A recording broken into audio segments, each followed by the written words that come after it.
Hi everyone, I'm Lisa from Pink Holly Bush Designs, and I'm back today to show you how to clean your pleater.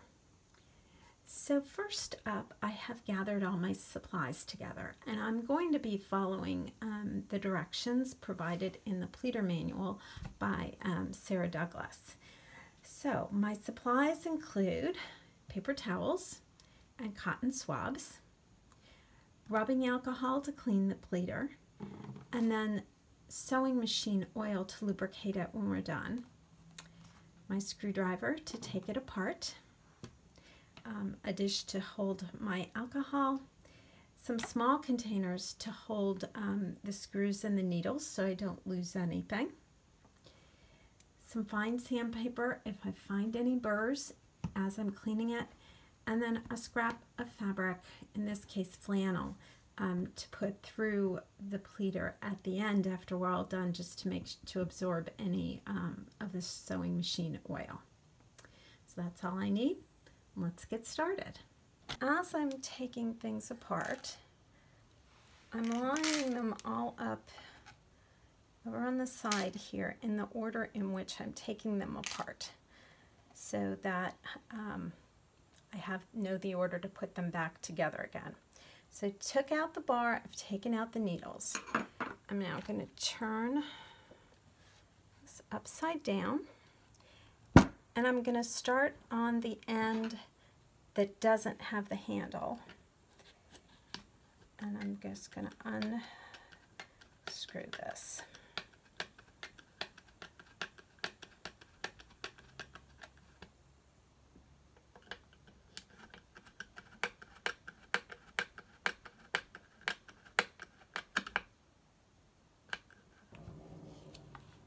I don't need to take those screws all the way out, just do it until the handle, as you can see, is loose.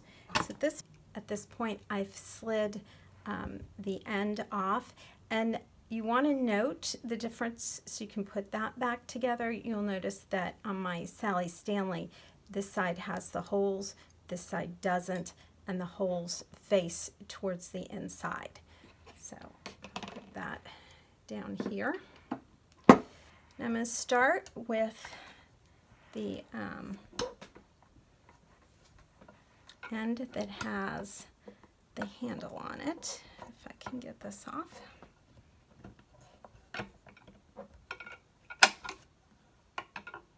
Well, no, I'm not. I'm going to start with the bottom one because it came off simply, and the one beneath that, and then finally, let's see if we can get this handle off.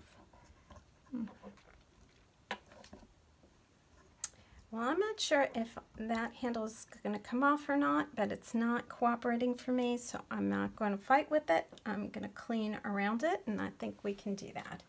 So at this point, I'm just going to take my alcohol and my rubbing alcohol, and I'm going to start with this, and I'm going to give it a really, let's go through each groove.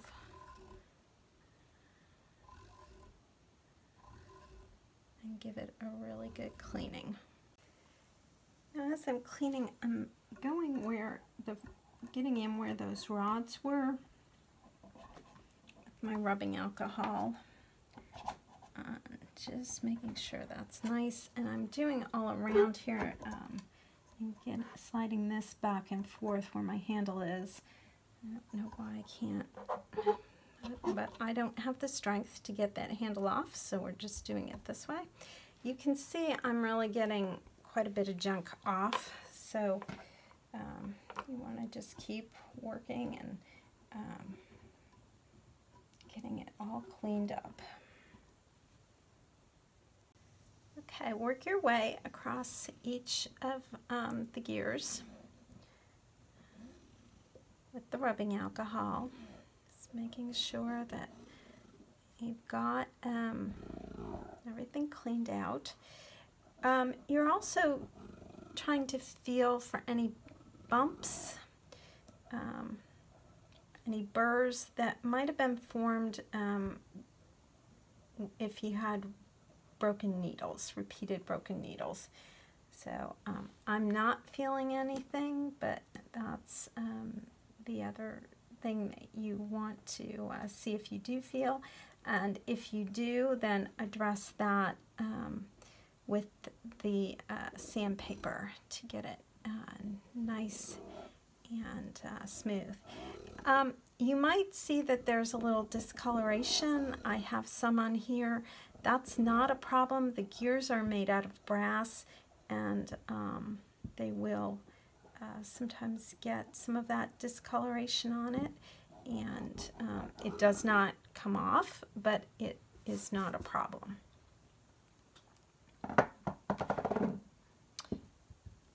I want to just show you this as well. I'm going to get in here on these holes and get those all cleaned out. And also the little gear shaft here where that holds the rod in that comes in and out. And you just want to get that all cleaned out.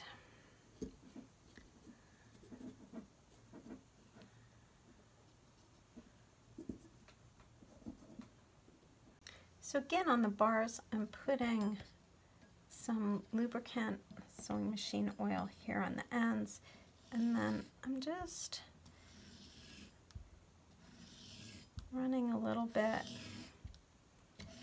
along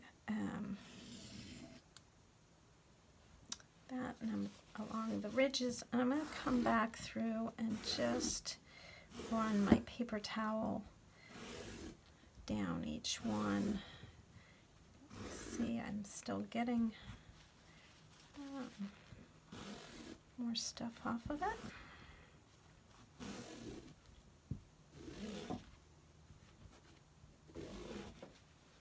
Make sure I get it both the ends. For the end piece, I'm putting a couple drops in each of these holes where the bars go, and I'm also going to put one here where the bar that comes in and out that holds the needles goes as well. And then again, actually this time I'm going to get in there with a Q-tip to just get any residual.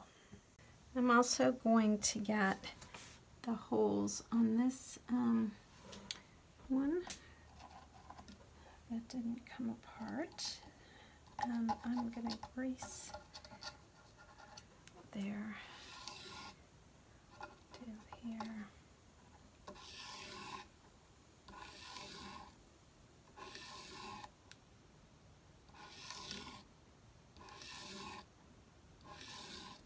Okay, everything is clean and lubricated, and it's time to start putting this back together. So I'm going to go in the reverse order, and I'm going to slip my bars back in.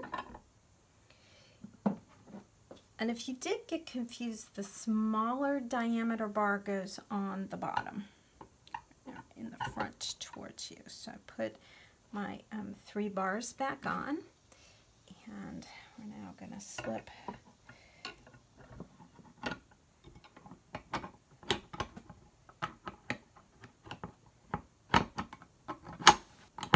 those back in there.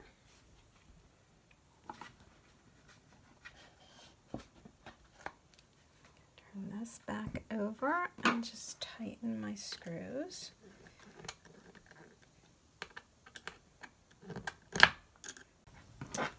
I'm going to put the bar that holds the needles back in without the needles first, because I'm just going to run my scrap of fabric through. So tighten that. We're just going to put this through to try and absorb if there's any oil on. Oops. I didn't put any starch on this, so it's, but there we go. And we're just going to feed that through.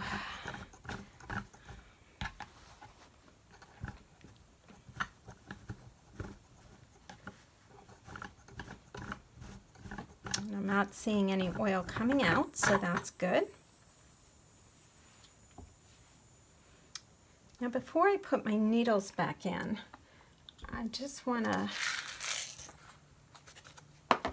make sure they're okay. You can see I've got dirt on my hands from this procedure, but that's okay. And the way you do that is nest the needles. If one's bent, you'll be able to see it because it'll have a different shape, and that is one that should then be discarded. So far we're doing so good. You also, as you can do this, can feel those needles, see if you feel any bump or burr on them. If you do, you could use a little bit of that sandpaper as well, and just file it down a little bit. That one might be a little bit starting to get a little. I'm not going to discard it because I don't think it's to that point yet, but I'm pulling it out of the lineup because it did have a little bit of a different shape. It didn't push up against the other ones as nicely. These all look really good. I'll put that one back in the lineup in a minute so you can see it.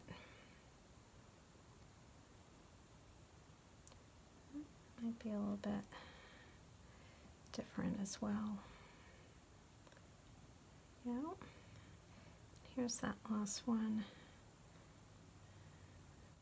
And if you can see it, if it matches the rounded part here, it's separate. It's separate.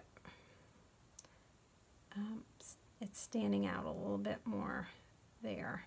So as I said, I'll probably put that as like the last needle on the edge. I'm not going to get rid of it yet. We'll see, but if it breaks when I'm pleating the next thing, I'm not going to feel bad. So let's put some needles back in, and we'll then be ready to pleat up some fabric. If you've never tried cleaning your pleater before, I hope you'll give it a try. It's, not difficult, and hopefully you'll see that it makes a difference, and that everything just goes through your pleater a lot easier and a lot nicer. And I'm actually only going to put in, I think 7 is what I need for the next thing I'm pleating. If you've enjoyed this video, please hit the subscribe button below, and also check out the links that I've put to this post for some more information on pleating. And good luck with your next pleating project.